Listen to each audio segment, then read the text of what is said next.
Game 1 goes to OKC, 117-95.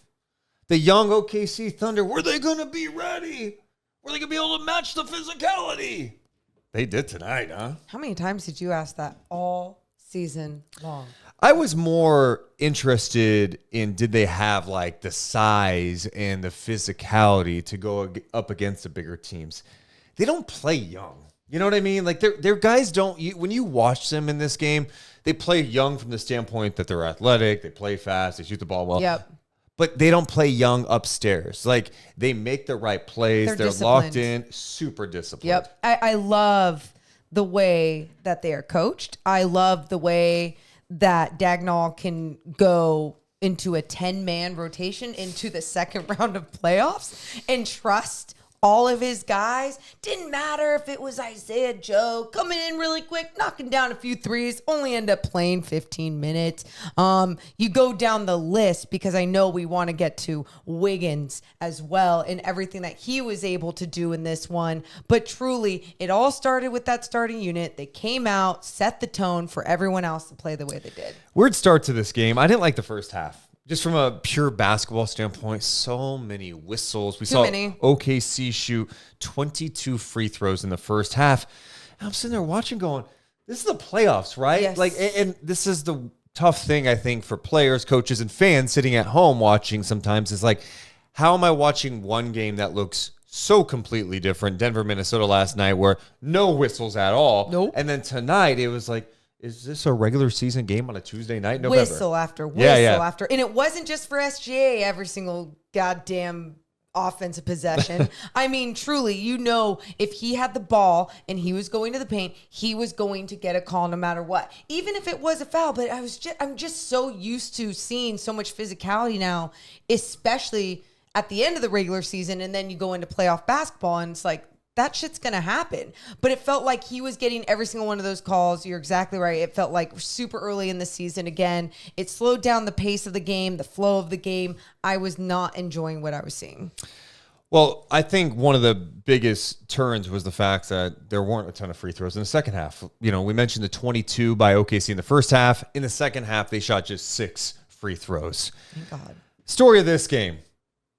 They held Luka and Kyrie in check. Those guys combined for 39 points on 33 shots. They also combined for 9 turnovers. Those guys could not get anything going. Kyrie had a few moments in this one. Luka is really on the struggle bus right now with the shot. 6 of 19 in this game. He was 1 of 8 from 3. And now in the playoffs, he is 17 of 75 from three-point land. That is 22%. Remember, he shot 38% in the regular season from 3. Yeah, that stat alone is really bad. And I think we should obviously acknowledge his injury, his health, everything that's going on with his body. But what I had seen against the Clippers and the effort that he put into that play on both ends of the floor, I felt like it sparked a certain type of energy into his offense, right? Yeah. It felt like there were so many times on the defensive end that Jason Kidd and the Mavs, they'd go up in that matchup zone, which was fine. But when everyone doesn't have that same pep in their step, you can feel that energy. And I felt like Luka, a lot of times down the stretch, down low, didn't have that pep in his step, wasn't able to do what he needed to do, not only on the defensive end, but then it led to the offensive end where he wasn't attacking. He wasn't getting those paint touches. He was settling from 3. He was 1 of 8 from three-point land, like you had mentioned. 6 of 19 shooting, though. You know, I understand that OKC was making his life much more difficult, but didn't you also feel like he was just missing those shots, those minis that he is used to making? He missed some shots tonight. That's the other thing. But yeah, I think this OKC team is tough. Like if you're comparing them to the Clippers, it's a tough comp. OKC is super athletic. They play great defense. They're long. Yeah. And then offensively, they've got shooting everywhere. Well, you're taking on a Clippers team that at times is Zubac's out there, non-shooter. Mm-hmm. PJ Tucker played late in that series, non-shooter. Westbrook. And then you're able to hone in on a couple of things. Amir Coffey, you're not worried about these guys. up and down OKC's roster, you have shooting. I get that, but I'm also telling you the effort looks different. And it wasn't like, oh man, the effort came out strong and then the shooting deflated the Mavs. I never saw the same type of spark that I saw on the defensive end like I did in that other series. Now, Gafford still did a tremendous job trying to be that rim protector, and he finished with 5 blocks in this game. You know, you still had that presence being felt, but I felt like the offensive rebounds, the 50-50 balls, all those little things, I just wasn't feeling the same energy like we were seeing in that Clipper series. The rebounding was something that we were all very curious about. Yeah. How is that going to look? Everyone talks about OKC's size. Are they going to be able to handle with Lively and Gafford and some of the size that Dallas may have out there? They crushed Dallas on the glass tonight. It was 52-39 rebounding advantage to OKC. Second chance opportunities were big, as you mentioned. OKC 16 offensive rebounds turned into 25 second chance points, a plus 10 advantage there. They also had a plus 10 advantage in points off turnovers. OKC's defense was good tonight. We can talk about Luka's struggles too, as we did, but we also should acknowledge that they did a really nice job on Kyrie Irving. Kyrie's going to make tough shots. He was 7 of 14. He was 3 of 4 from 3, had 20 points. But nothing was easy for him. And huge credit goes to Jalen Williams, who was struggling offensively in that first half, missed some easy looks at the rim.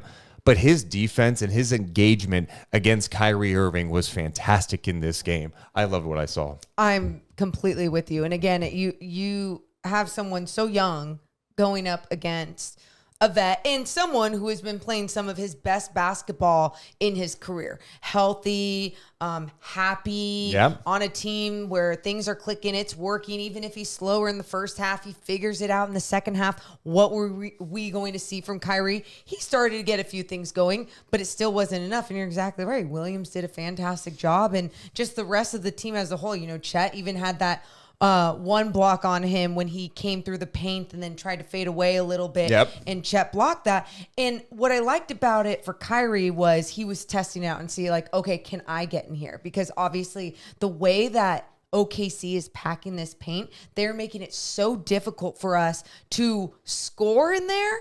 And then even if we're trying to drive and kick and get that spray 3, it wasn't usually a spray 3 to Luka. It wasn't a spray 3 to Kyrie. It was a spray 3 to the others. I know Green hit those 2 corner threes to start. But that's who they want shooting. Exactly. That's the problem with tonight for the Mavs. Josh Green took 8 threes. So his 3-point percentage is nice in the regular season. We're not disputing, I think, 38, 39%. But he took like 3 a game. Yeah.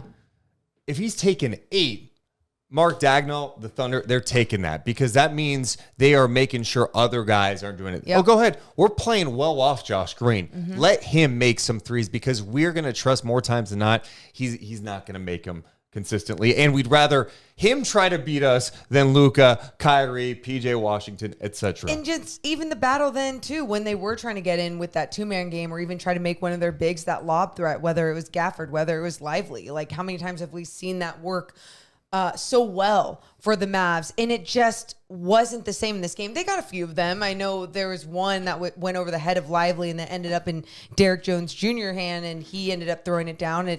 Great recovery, but it felt like that's how every possession was. It was not how the Mavs had planned it out. It was how OKC scrambled to make their lives that much more difficult on the offensive end. Just truly a tremendous job. And got to mention, Tim Hardaway Jr. did come back in this game. 17 minutes for him. Wasn't only very 2 good. points. I mean, just, like it's first game back. What were you going to expect from him?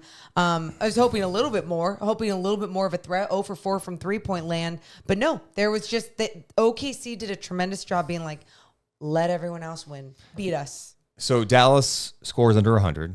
They shoot under 40% from the field. They were 12 of 35 from 3, 34%. 16 turnovers turned into 22 OKC points. On the other end, man, OKC got it going, especially from 3 in the second half. Oh, my God. First half, they were 5 of 16 from 3 in the second half, 11 of 19. SGA had it going. He got it going early, getting to the free throw line. But then he had that stretch where he's knocking down threes. SGA finishes with 29 points, 9 rebounds, 9 assists. He was 11 of 13 at the free throw line. Jalen Williams was 4 of 6 from 3 after a slow start. And that's the thing I loved about Jalen Williams' game tonight. I feel like you can just chalk up SGA for 29, 9, and 9. That's like his regular season. He's going to do that. Double-digit free throw attempts. Jalen Williams didn't let his misses mess up his game early on. Yeah. Like, he was missing some shit. He missed some good looks at the rim, but he kept playing. And then what do you know?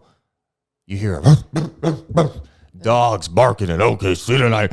Ew, stop. You don't like it? No, I don't like it. I don't like it when any human barks. I just think it's like, You don't like that 18,000 people bark in OKC. I mean, I'm so glad I'm not a fan of that team because I would probably... You would be barking. How would it sound? But it gives me the mad ick. Like, I actually cringe. on. And I think it's so great that it's like all together. And like, I love that for the fan base. I really do. And I think it's actually really cute that they all do it together. It gives me the ick when you do it. So maybe that's why thinking about it like 17,000 people doing it together in a room just like really, really makes me cringe. But good for them. Love that type of energy. And you talk about SGA or you talk about Jalen Williams being that dog and being able to stick through it. You're exactly right. And I just thought that's what was wild about this. It felt like even the ones that weren't playing their best game with OKC, they were still doing everything else at a high level, or the second unit would come in and do something at a high level. They would contribute on the offensive end. I mean, you saw Williams off the bench with 11. You saw Joe with those 2 big threes that we were talking about earlier. Aaron Wiggins had 16. That's the one Jalen Williams off the bench had 9 rebounds too. Yes. But going back to Aaron Wiggins, this guy... I tell ya. Energy shifter. Dog. No, he is. If you're barking at OKC, you might want to bark for this guy because energy shifter. Yeah. There's that one sequence in the second half where Giddey throws a tough pass. It looks like into like 3 Dallas defenders. Looks like it's going to be a turnover. He's able to deflect it out. Chet launches a 3. Yep. That is blocked by Gafford. It looks like Dallas is going to have possession. Here comes Wiggins again, tipping the ball out, steering it out to the perimeter. He gets the ball back and attacks and finds Chet cutting to the basket for the dunk. That was such a momentum shifting play because it was still a game at that point. Early fourth quarter, I think they're up 12. If Dallas is able to force a turnover, go the other way, you never know what happens, but that just got the crowd into it, and those are the type of plays that you want from your bench. That bench was fantastic tonight for the OKC Thunder. 42 bench points compared to, obviously, the Mavs, 23 bench points. I mean, you look at that number alone. I wasn't even looking at that. I truly just believe it's like we keep saying, that spirit that they brought in that second unit in this game, and that they're able to go down the list in the second round of the playoffs is just phenomenal. And trust everybody, especially when someone like Giddey wasn't having his best game. And that's the thing. I thought early in the first, maybe there were some times where he did the right thing by driving. That's where I want to get to really quick, because that's what I was going to say. I thought I love the way that he was like, okay, play off me, but I'm going to attack this. I'm going to make sure that I remain aggressive. I'm not just going to sit out here like a coward and try and go, oh, do I shoot the ball? Do I just look for a pass? What do I do? He was starting to be aggressive early, but it just felt like he couldn't get his flow going. He wasn't making the right decisions. So to be able to depend on your second unit like they were able to was just fantastic. And I think those are the 2 guys. When you think about 2 of the guys, if you're Dagnall, that are going to be kind of guys. I mean, Giddey may not play a lot in this series, and we've seen it, and he played 16 minutes in this game. And the other one, they go to Hayward for 7 minutes tonight. It looked rough, but instead he goes to Wiggins, and that's the play. I think Wiggins has got to play over him. I think his instincts offensively are good too.